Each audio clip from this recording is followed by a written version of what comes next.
Welcome to Broken Bushcraft. I'm Adam, and today we're going to talk about making a pocket fishing kit. Now, my kit that I carry is small. It's in a small 99-cent container I got from Walmart. I'll show it to you.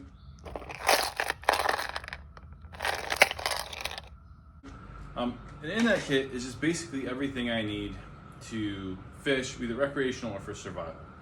Now, fish are a great resource because when we're talking about fishing, we're talking about the small panfish, tiny fish, the bluegill, pumpkin seed, small perch that are real close to the shore, but not the 5 to 10 pound bass that's out there a little bit farther.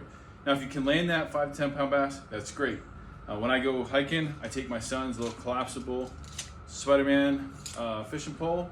So if I see a pond I want to go to, I have my kit, my little tackle box, and my fishing pole. I can just go to town. But also, if I don't have my fishing pole, I can just make a real quick fishing pole out of a stick.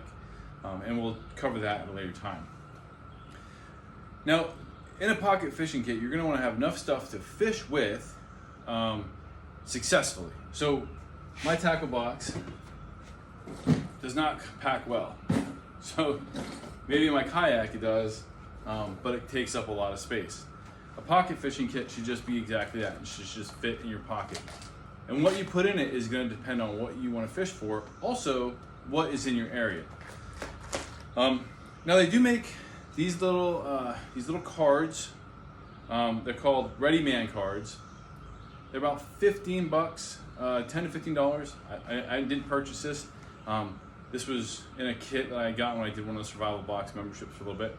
But all the stuff in there has frog gig, has fishing hooks, has spoons, and so there's stuff in there that help you successfully fish or gather resources.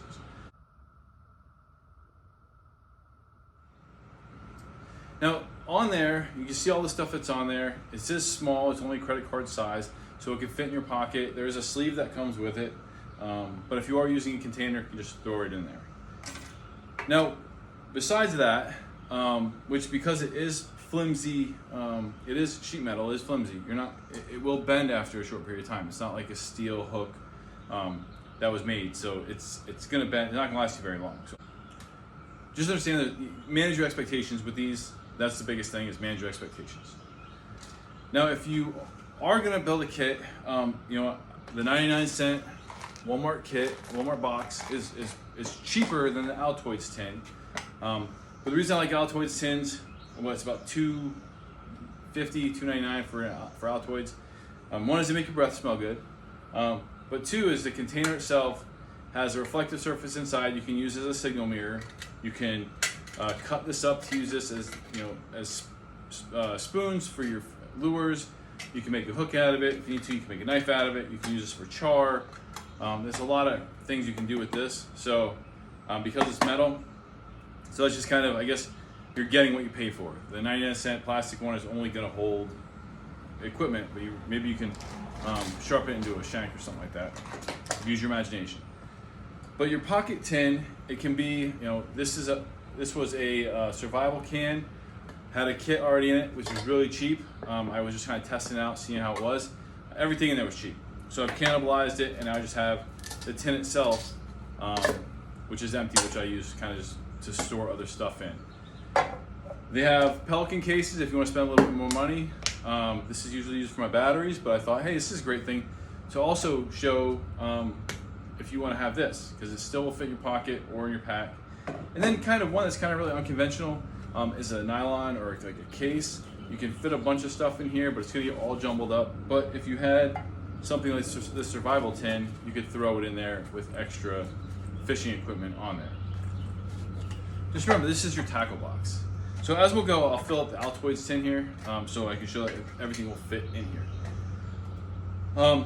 If you want to, you can take small pieces of wood and create dividers. I like having a small divider in there just because I don't like my hooks and my string getting all messed up together. The string you're going to want to use, it could be monofilament line, it could be nylon, braided, whatever it is, you want to make sure it's about 10 pounds. 10 pounds is just a good general rule. that will land you a big fish, but also if you get stuck on something, it's not gonna break so easy. In those pre-made fishing kits, the line is typically around 4 pounds. You can snap it just like that.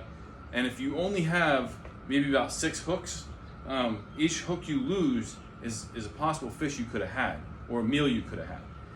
So you want about 10 pounds, whatever your fancy is as far as the line goes. But what are you gonna carry your line on? This really isn't gonna fit in here. Well, I went to Hobby Lobby and I found these metal bobbins, and then these plastic floss ribbons, or bobbins, which both hold about 35 to almost 40 feet of fishing line.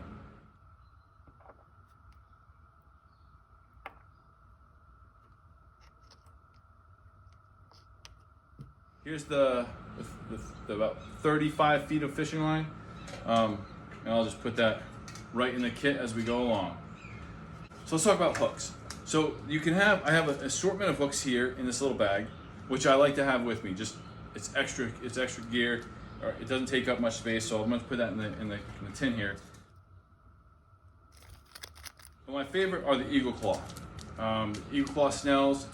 Now the nice thing about these is there's already cord on here, so you just put this onto a barrel swivel, and then you can change it with the lure, change it with just put the hook on there straight, or just put this on here. And if this breaks, it's okay. I have more. I know it's kind of an easy way out, but it's something I like to do. Also, with these, you can then make a trout line if you know how to do that. Put more lines in the water. So it's an option for you. I strip it down already. I take out the label, so this comes about this big, and just fold it up, push the air out, and then put it right in my tin. All right. So far we got that. Now the barrel swivels. I take about 6 barrel swivels, different sizes, and I throw them in there. I like a barrel swivel because I can tie it to my main line, and then I can hook on a hook, I can hook on the snell, I can hook up these, I can hook up a lure, whatever. And it's quick and easy. I'm not fiddling with knots. And then if I have a number of these barrel swivels, then I can put different lines out with the Eagle Claw snells. So I'm just gonna throw these in here. And that leads us to the bobber. Actually, yeah, the bobber. Now I love bobber fishing. When I'm doing any kind of, I'll always have one line with a bobber on. I'll throw that out and just let that do its thing. I don't need to worry about it. And now in a survival situation, if I throw it out the line out with the bobber on it, I can then go collect firewood. I can then get my fire started. I can create my shelter. I can do other things while this is taking care of my meal, hopefully. So I don't have to sit there and be pulling line in every single time while I'm actively fishing. I can do this and sit back and relax. So this does the job for me. So when you do find the bobbers, go for the smallest, almost a cherry tomato size, because some of them will and will not fit into the Altoids tins. And next is weights. Split shot, lead weight. Throw about maybe 6 to 7 in there. You may not need that many, but once again, if you lose something, you have extra with you. And the weight itself helps your bait stay down below the water and helps you cast a little farther. So if you see there's fish out there, you may just want to throw it a little bit farther, so you may add that little extra weight. They could be in there, in here, free floating. I have this little bag. I have 6 in there, so I'm just gonna throw that in there.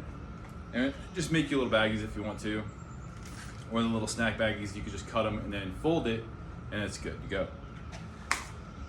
Last but not least, some kind of lure. And now I want some kind of lure, especially if I'm fishing a river, or if I am fishing a pond and I can cast it out there. And if I'm using a bottle as a retriever, or if I have a stick and I'm just pulling the string through, then I want it moving. Maybe the fish are more active. They're not messing with my bobber, or I've had no success on it. This gives me another option. I like two little lures. They can be whatever you want. If you want to put a popper on there, if you want to put grasshopper lure, whatever. I just put 2 little spoon lures in there. They fit just fine, but also they have treble hooks on there. Now a treble hook I can use for a trap if I want to make a live trap to trap a squirrel or trap a chipmunk or trap something like that. I can use them also for that. But if I see a smaller fish, it's just kind of sitting there, I can maybe drop it down and try to hook the fish up. So that treble hook is another option for you that you can use later on. Now the last thing I'm going to hit on are these eyelets, these screw eyelets. If you do make a fishing pole out of a stick, then I like to put these eyelets, to screw them in along the way. One is it keeps my fishing line going straight up, and I can pull it through easier so it's not getting tangled here. And two is when you tie your fishing line, you tie it to the bottom of the pole you make, not to the top, because if the pole breaks, then there goes your fishing line and then the fish, and now you're just sitting there holding your rod. So I throw about 3 of these in there. Just helps guide the fishing line up. It's just an added thing. This is just a kind of Adam Chipsism that I put in my kit. Now, all that said and done, it's all in a handy dandy Altoids tin. I have 2 kits here, and both of them can fit in my pocket if I wanted to, but they're light. So that's basically it for a fishing kit. Remember, this is just for survival, or if you're just out there and you want to, on a hike, and you want to just do some recreational fishing. Make sure you have your license for that state before you start fishing. Unless it's a survival situation, then you do what you have to do. Don't forget to like, subscribe, and share. Please comment below, and I'll see you in the woods.